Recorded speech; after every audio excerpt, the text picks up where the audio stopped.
Well, first a word of gratitude to start with to the European School of Theosophy, and in particular to Dr. Alex and Erika, and most importantly to the wonderful team she has here in Athens.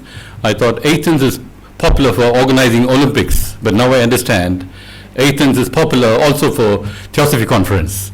So with this start, I offer my namaste from India, and from Bombay, where I come from, and the Blavatsky Lodge, which I represent.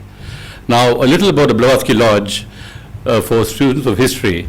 When HVB moved into Mumbai, her first residence was a place called Crow's Nest, very near the sea. But that did not last for long because she moved off to Chennai to start the Adyar International Headquarters.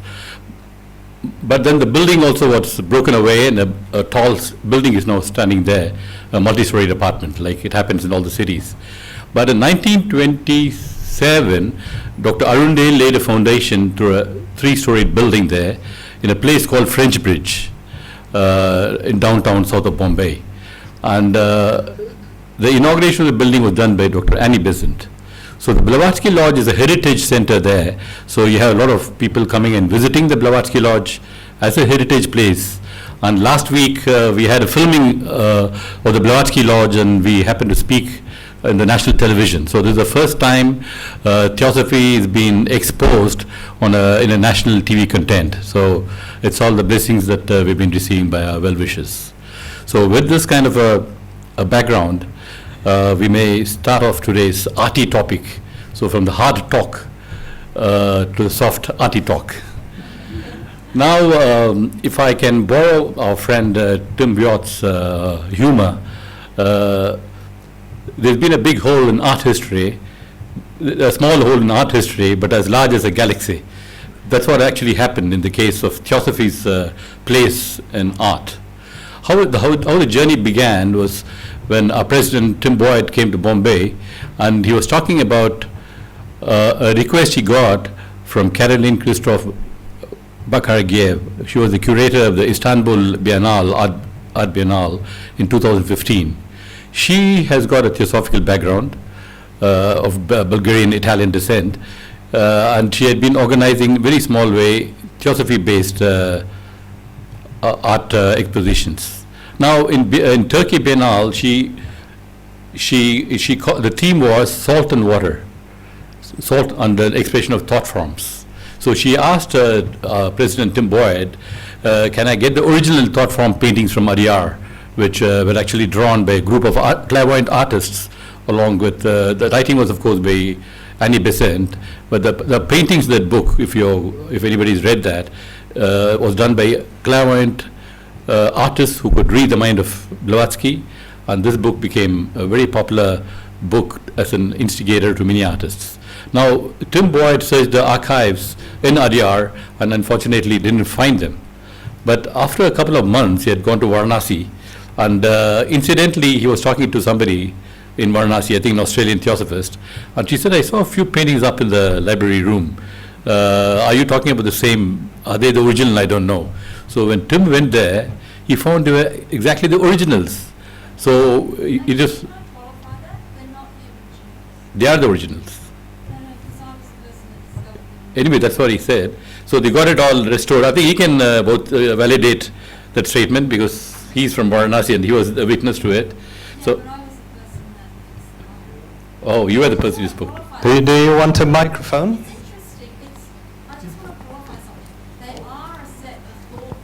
But they're not the same as the book.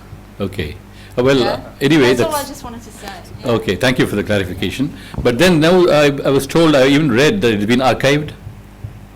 It will be archived in Chennai now. Look at that. So they're archiving it. So the purpose of archiving it is it's the original, right? Well, that's what. There's a dispute in the art world. But anyway, it's a sort of a coup. So after this, we had a lot of art gallery people coming to the Blavatsky Lodge asking for this book, Thought Form. So that actually was my trigger point. Although for 40 years I've been going this theosophy journey on one side and the art journey on another parallel line, I never knew there was a connect. So this was the trigger point for my exploration in that area of how Theosophy influenced art. And amazingly, it's been really hidden away, both in the Theosophical wisdom schools and in art history. But then, it all happens when you get into a focus area, when your mind gets into one area of exploration, things happen down the road like a chain of beads. So immediately after this talk by Tim Boyd, we had a person called Susan Ginsberg, who happens to be a curator at the New York Metropolitan Museum. Susan was in Mumbai, and she had given a talk. She said she was not a theosophist.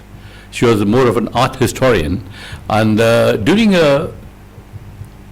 examining the life of some of the prominent artists who actually transformed the content in art to a new genre, she found a common thread of similarity in all of them. And then, what is this common thread? So going further down, drilling down, she found they were all connected to the Theosophical Society, or they were Theosophists, and this was the common element she found. That brought her to study Theosophy for the sake of, and she found out three important people on the stage. The first one, of course, was Helena Blavatsky.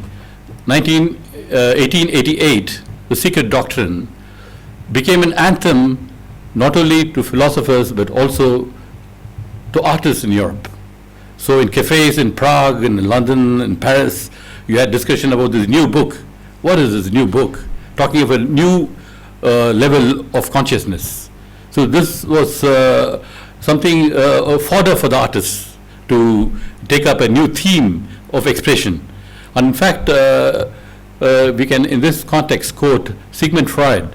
Sigmund Freud was, over a period, examining the kind of human response to art.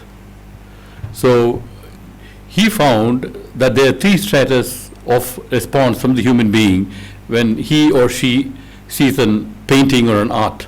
So these three stratas were stratas of responses were up to the level of the mental, obviously. But the fourth level was introduced by Blavatsky's Secret Doctrine, the spirituality in art. So this was again a mind-blowing revelations to all these artists who were all reading this book with great intent and interest, and there began the revolution. So not that this is news which is new. In bits and pieces, you have these references coming in, but we didn't have a consolidated discussion like we have today on reincarnation. But then the credit goes to another lady from Columbia University, Gauri Viswanathan. I don't know if you are familiar with her. She heads the Asian cross-culture department there and a cultural anthropologist. She was also not a theosophist in the beginning.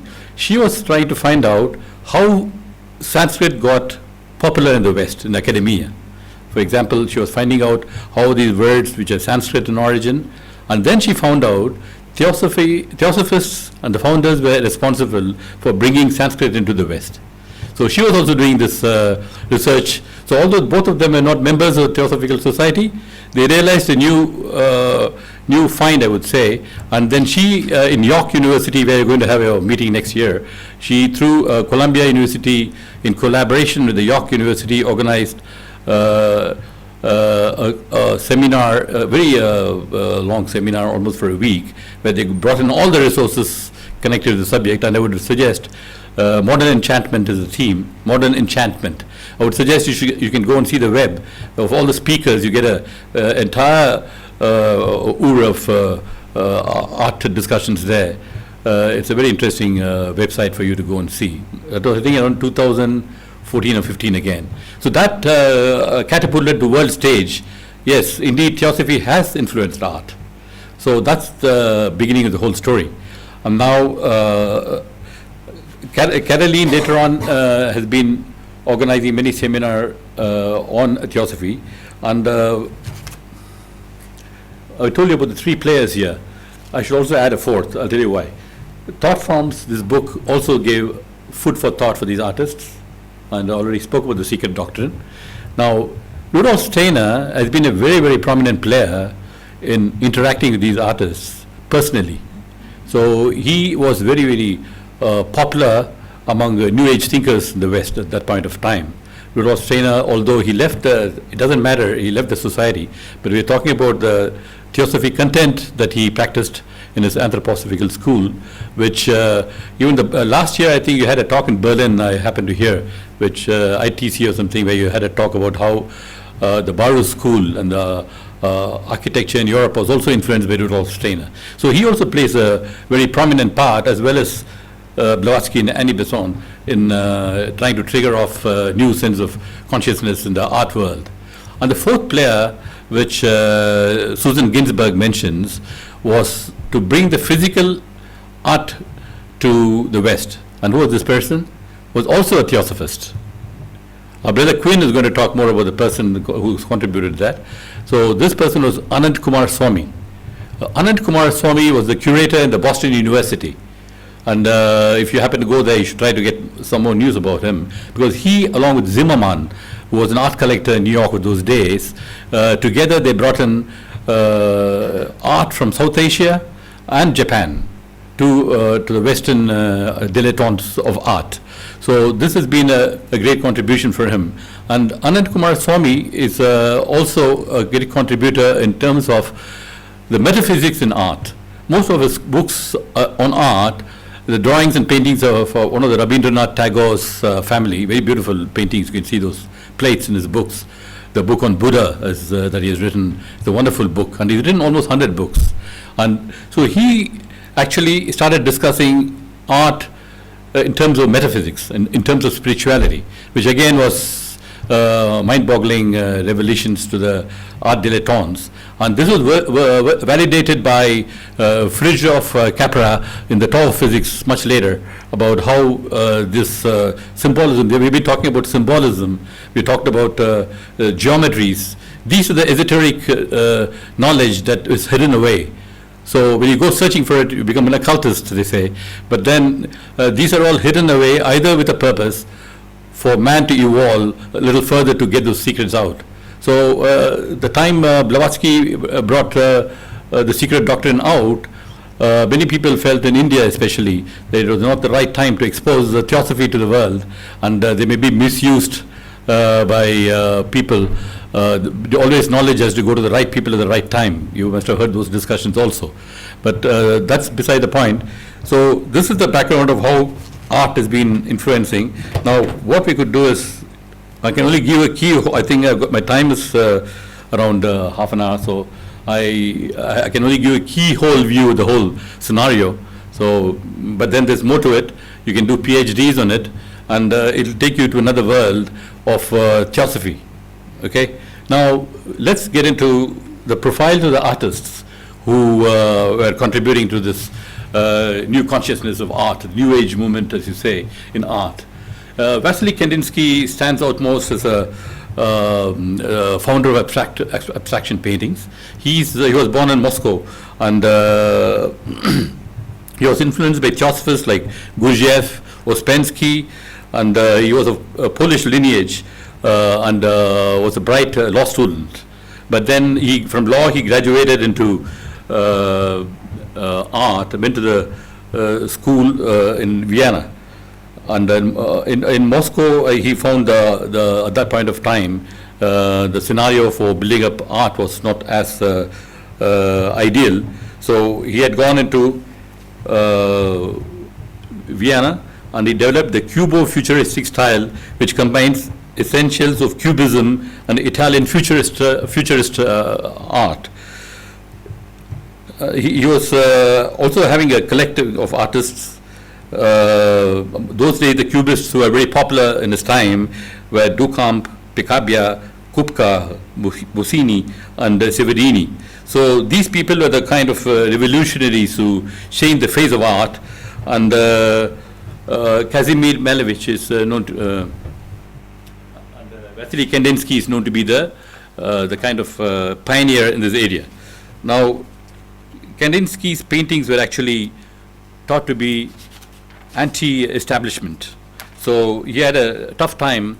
His paintings were all destroyed. The revolutionary days of Moscow in 1917, many of his works were destroyed by the government there.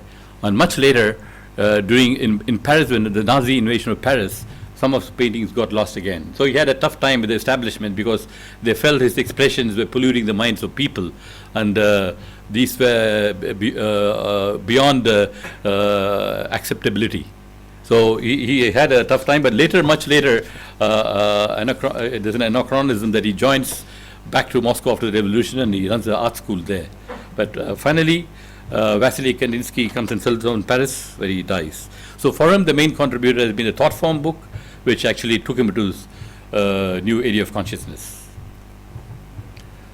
That is one of the, and he wrote a book also concerning the spiritual and art, which gives you in detail.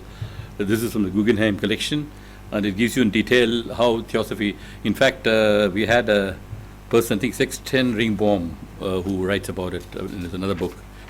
You lifted it.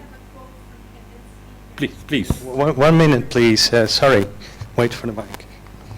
Oh. Okay. One of my favorite artists. The true work of art is born from the artist, a mysterious enigma and mystical creation. It detaches itself from him. It acquires an autonomous life, becomes a personality, an independent subject, animated with a spiritual breath, the living subject of a real existence of living. And that's Kandinsky. Thank you for that. It's a very revealing profile of the artist's state of mind. So this is one of his famous painting. And Kandinsky's, I think, collection you can find in the Guggenheim Art Museum. They have a big collection. Our next artist to feature would be Piet Mondrian.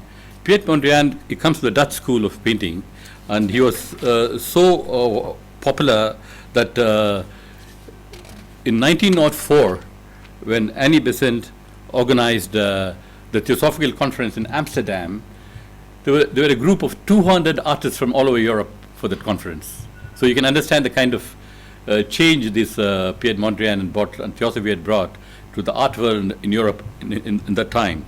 Now, he was born as a Calvinist, but much later got into Theosophy, and he started the De-Still movement with a group of people. And then Piet Mondrian, in fact, last week, 2 days before, I was in Paris, and they're organizing a collective of 66 paintings from an art collector. I don't know who the individual art collector. So that's going on for the next 2 weeks, I think, in Paris. So and again, for him, the thought form books were the main instrumental trigger point for his change. So Mondrian's book is actually, Mondrian was actually staying in the Theosophical Society in Paris, and he was always trying to validate his painting with this Rudolph Steiner. At some point of time, Steiner felt he was deviating a little bit from Theosophy through his paintings, so there were a little bit of difference of opinion. But in spite of all that, they organized a painting exhibition of him in Paris much later. And then, although he didn't like to be called a Cubist painter, he generally is classified as a Cubist painter, Piet Mondrian. And he comes from a Dutch school, and his collection is now being preserved by the Mondrian Harry Holzman Trust, which is, I think, based out of New York. They're doing wonderful work, but I'm hearing a lot about Piet Mondrian's paintings now being exhibited all over the world now. So Amsterdam was the first place when he got exposed. That was sometime in around 2000, not much earlier. So he got into popularity, and his paintings were in grids, in formats of grids. That was his speciality.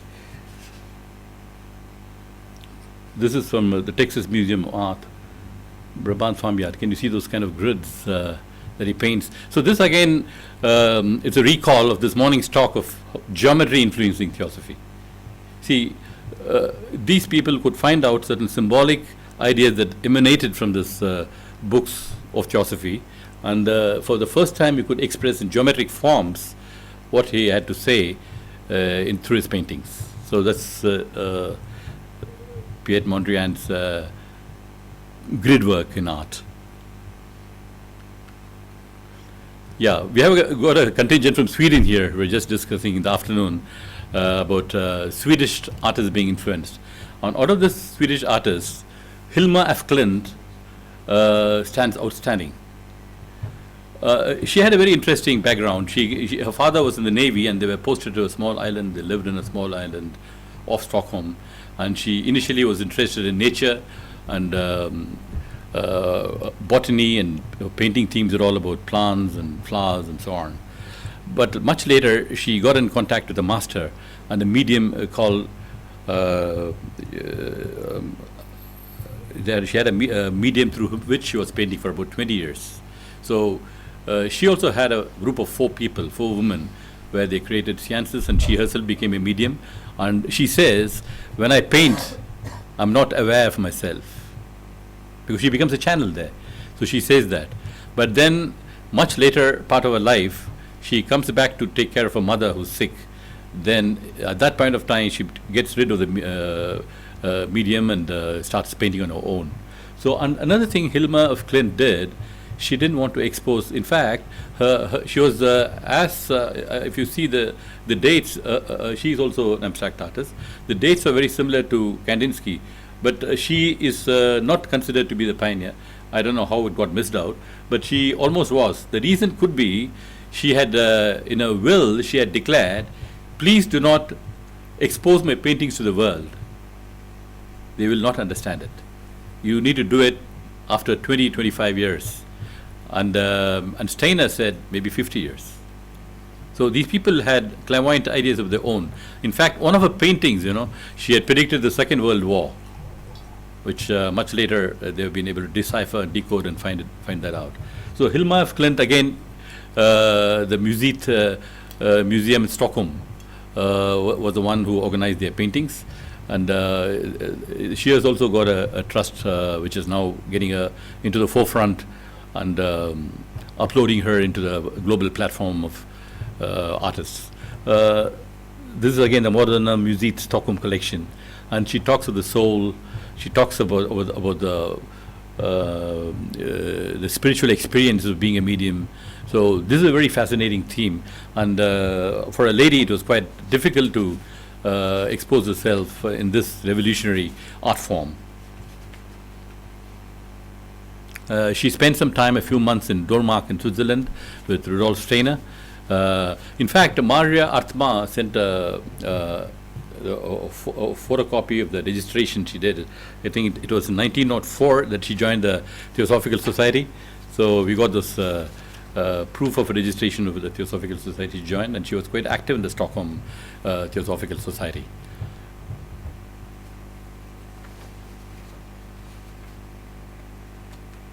The third artist, I think, is very familiar to many of you, Nicholas Roerich. Nicholas Roerich was actually born in Moscow. He married Helena Roerich, who was actually in contact with Master Moria. And that is how the influence of Theosophy, and he writes a wonderful thing, culture is the accumulation of the highest bliss, highest beauty, and highest knowledge. That's the theme of his paintings. So he had a very fascinating experience, and he started the Agni Yoga in very on the basis of Theosophy, and that was in the United States. And his wife influenced him. He actually lived. He was in Wales. Somebody from Wales here. He was in Wales Theosophical Society. Are you aware of any connect there? He did. He was the Welsh Society for some time.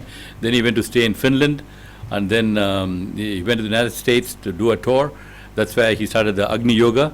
And then, in fact, there was a gentleman here who visited the Nicholas Roerich Museum in New York. Who was that? Orlando. You, yeah. He says it was an amazing collection. He saw that. You have seen too. Yeah, there you are. So we got more people into this Nicholas Roerich. But I would actually exemplify him as a master painter of the Himalayas. In fact, in Madame Blavatsky talks about the Shambhala in a Secret Doctrine. He was influenced by the Shambhala concept, and he was trying to go near Shambhala through his paintings. So Nicholas is, I think, the best portrayer of the Himalayan ranges. And he happened to even settle down in a place called Nagar near Shimla, and he was, you'll be surprised to know, probably the first Theosophist was nominated for Nobel Prize. So that's a surprising fact for you.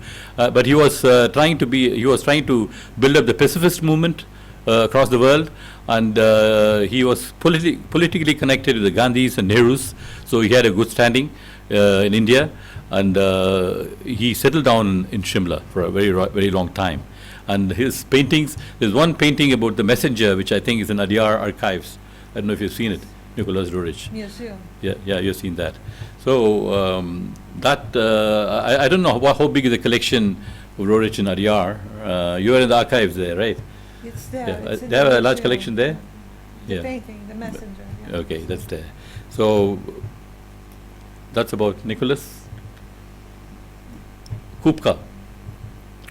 Now, Kupka is a Czech painter, and he was born in the Bohemian village across the border of Austria and Hungary. Now, basically, his talent was not recognized until much later. His father sent him off to a horse saddle manufacturing company to manufacture saddles, but then his heart was on art. So he left that and went to Vienna, and then in Prague, where he studied art in art schools. And slowly he got influence through mainly Buddhist teachings. That was in Vienna. He met some Theosophists, and he came to understand the Buddhist teaching through Theosophy. So he has again been influenced more on. This is the painting, and then he also was able to see a sync between music and painting. So the fugue in two colors is actually a fugue, is a musical note. So he was actually trying to express music through his art, because that's another way of expressing art. So he was popular on that. He did for operas. He was painting for operas in his time, and he writes here, the creative ability of an artist is manifest only if he succeeds in transforming the natural phenomena into another reality. That's what he says. So that's the vehicle of Frantisek Kupka. And Kupka also became very popular. He went to America through a benefactor there. Many of them moved across the Atlantic. And at that point of time, America was getting richer, so art was also being encouraged in a big way in the United States. So there he has his benefactor. And one of the person who actually brought him to the limelight is Mera Mladovka, who is an art collector in the United States. She brought him up to the global platform. So we go to another. Actually, the list is endless, but then we have actually been, Kazimir Malevich. The hand-clapping moments of art happened last year at the Christie's in Paris. His painting, Suprematus, was sold for $83 billion. So just imagine a Theosophist painter, $83 million. So this was an amazing, sale for a painter of theosophical background. Well, he was also the Cubo-futuristic style, that was his style of painting. He was born in Russia, and he was also influenced by Gurdjieff, Ouspensky, and Theosophy, of course. So, of course, there's a continuity of thought in these three schools of thought. And then he started the movement called Suprematist. He talks about it. He says, under Suprematism, I understand the primacy of pure feelings in creative art. To the suprematist, the visual phenomena of the objective world are in themselves meaningless. So he says art is not a physical transformation of idea, it's much beyond the physical image that you build. So that was his theme. And the supramatus movement, some of his main works, The Soul of the Lotus, which he painted in 1898, and Beginning of Life, that is very, very theosophical theme, which Malevich painted. Now, as I told you, the list is endless. We have people like Emanuel Swedenborg, Paul Klee, Paul Secusier, Jan Verkade, Edouard Chouret, and then the Belgian artist Jean Delville, Belgium. There you are. You must have seen some of his paintings. So he was also and Claude Bragon. Claude Bragon was actually brought into the Theosophical Society by Jinaraja Dasa. So he was another artist.